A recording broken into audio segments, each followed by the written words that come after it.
আমাদের তো আর পুরুত করে প্লেনে করে পালিয়ে যাওয়ার কোনো জায়গা নেই, আছে নাই আমাদের।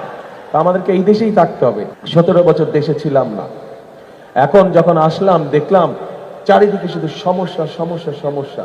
সেই জন্যই আপনাদের কাছে জিজ্ঞেস করলাম, ভাই 17 বছর কি কোনো কামকাজ হয় নাই?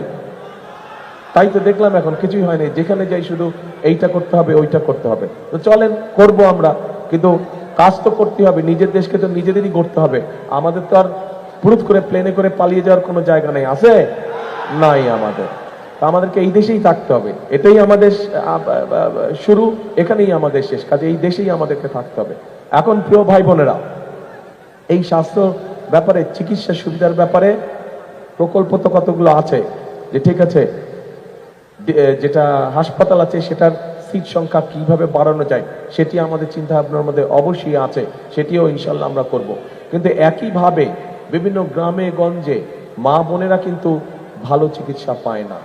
এই মা বোনরা যাতে চিকিৎসা পায়, কারণ অনেক সময় দেখা যায় ঘরে ছোট বাচ্চাটা, মেয়ে বাচ্চাটা অথবা ছেলে বাচ্চাটা অথবা মা অথবা বোন অসুস্থ হয়ে গেছে, কিন্তু হয় ছেলে, বড় ছেলে বা স্বামী বা ভাই হাসপাতালে নিয়ে যাওয়ার সময় পাচ্ছে না, নারীটা কিন্তু ঘরের যে মহিলাটা সে কিন্তু কষ্ট পাচ্ছে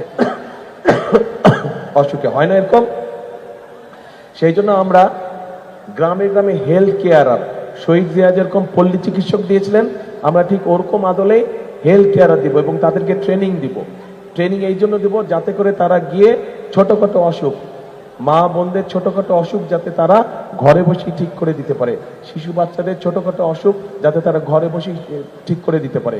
এখানে এই যে শিশু হাসপাতালের কথা বলা হয়েছে, শিশু হাসপাতাল তার প্রত্যেক উপজেলায় করা যাবে না, সেটা আমরা জেলা পর্যায়ে বা বিভাগ পর্যায়ে আমরা সেটা একটা তখন ব্যবস্থা করব।